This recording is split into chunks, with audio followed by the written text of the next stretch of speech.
Hello everyone, this is Loco S, and welcome to a tutorial on high drag bombing in the F-5E Tiger II. I have the simulation paused because there's actually quite a bit to go over in high drag bombing in the F-5E, especially when you're doing a low altitude pass like we are going to be doing today. So the F-5E, when it does its high drag bombing, is very much going to be coming in a low attack profile. You're going to be flying very much on the deck at all times.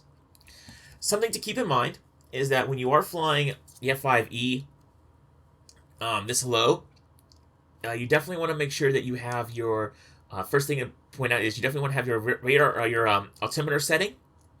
You want to make sure it's zeroed out at local altitude.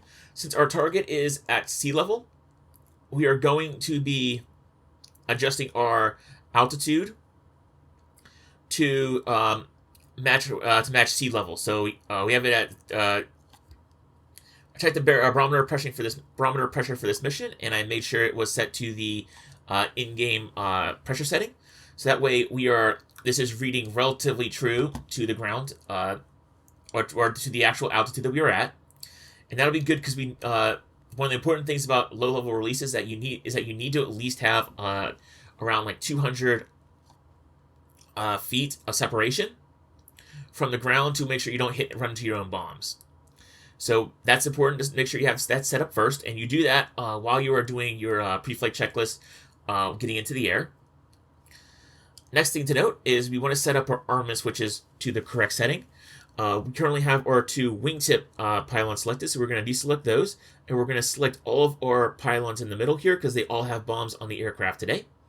Next thing we also want to do is set up the interval switch. This will set up how long your bomb pattern is. So this is the 0.06 interval up here, and it goes all the way down to a 0.1 and a 0.14 or 0.14 interval down here. This is basically pulse, like the length of time in seconds that each pulse is given for a bomb release once this external stores is set to the ripple mode. So we want a nice tight pattern, so we'll be setting that to the 0.06. Going back to that thing I just mentioned about ripple mode, if you set your external stores to the bomb mode, it will release one bomb off of every pylon that is selected. So because the wingtip pylons can only have one bomb selected, it'll drop all your pylon bombs. But because the center line station can either have a single bomb or, like in today, a rack of 5 bombs, it'll drop only one of the 5 bombs, and you'll still have 4 bombs lugging around after your attack run. And because we want to also spread out the bombs, we don't want them to drop all at once. We want to drop them in a row. And we want to drop all the ones that we are carrying in the middle so we can make our one pass and then get the heck out of there. So for that, we want to set it to ripple mode, where it'll, again, trigger this interval setting so that every 0.6 seconds, it'll drop a bomb. So we have that all set up. Also, we have the bomb's arm page setting right here. Safe just basically means the bombs are inert. We can set it to nose, and it'll only trigger the nose fuse. For a snake eye, this will, however, also disable the tail assembly, so it'll drop like a regular Mark 82. If we select tail or nose and tail, it'll deploy the tail fuse, quote unquote, which will then deploy the high drag fins, and it'll actually slow down the bomb, and that'll actually activate the high drag mode, so to speak. I like to use nose and tail because then that way it still has the nose fuse active, so that when it hits the ground, it explodes, and we have a bit more of a fragmentation effect, and get a bit better of an AOE effect. So that's what we are going to do when we unpause. So here we go. I'm gonna pitch up. Oh, came really close to crashing right there. But here we go. And this is also kind of why you want to spend a good bit of this. You want to get these switches all set up right here before you run into your target area, and then you can once you're near the target area, then go ahead and set your external stores to ripple. You can consider this external stores switch a master arm switch for air-to-ground stores. Alright, everyone. Coming back here because it's a little bit easier. I find it's a little bit easier if I actually just talk about site depression now and your release profile here. Here, I have a bit more time for the run-in, and then we're going to go ahead and do our demonstration run-in. So, for your ingress, you want to stay fairly low. Especially once you get near the target area, you want to drop to around 200 feet for your to make sure you're at the right altitude for your release profile. You want to set your sight depression to 75 mils, not 60 like I mentioned earlier. I find that 75 works a little bit better. 60 does work, especially if you are coming in really low, but for what I'm going to do today, around 200 meters, 75 works even better. Also, we are flying a little bit faster, so 450 works, but you can go up to 500 knots for this attack profile. So there's our target area coming up ahead. Do not use yaw whatsoever, or at the very least, use extremely minimal amounts to line up. All right, we're at 100. We're between 100 and 200 meters, and there we go. Bombs release. Pull up. And there we go, bombs across the target. So this is that's how you do bombing in the F-5E for Snake Eyes.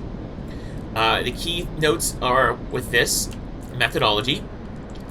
Set your sight depression. You're definitely going to want to get comfortable and do this a couple of times to find your own sight depression amount that works. I find that 75 tends to work well for me.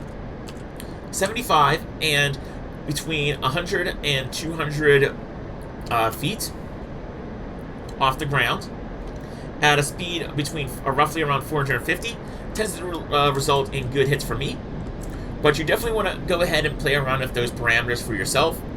If you come in higher or slower, you're definitely going to want to set the depression lower. If you come in the opposite way, so if you come in faster or lower, you're going to want to set the sight depression a little bit higher up. It just all has to do with mathematics and the bomb follow time and whatnot. So, but then again, if you do go in lower than 100 feet, there is very much the risk that the bombs will drop and you won't get enough time to clear the blast area, even if you go around 450 miles per hour, 450 knots. So do keep in mind that you definitely want to be going definitely above 400 knots. Ideally, you want to be going 450 to 500. And you definitely want to release above 100 feet to make sure you're out of the blast area radius. So do keep in mind all those parameters and have fun. Play around with your sight reticle depression. Don't create too hard of a target at first. Just literally create an F-5E, load some high drag bombs on there, set yourself up a little bit far away from the target area, and then just keep on practicing release patterns. If you find a flight profile that works best for you for a low drag release, then adjust the sight depression reticle so that you're able to hit the target on every time with that depression, and then get used to flying at those flight parameters. So that's all there is to the F-5E and high drag bombing. Also, if you are finding it a little bit harder to get the release profile right on the money, you can definitely go ahead down here and increase your bomb interval and release slightly earlier than you think. That way the bombs will spread out over the target area, and you'll at least get a couple or more bomb hits because they'll be spread out over a wider area. So do keep in mind that you can also play around with the interval to get a longer release pattern, and just keep in mind then just release earlier so that more bombs try to fall at least a bit earlier than later. So with all that being said, this has been LockOS signing out from the F-5E, and I'll see you on the next tutorial.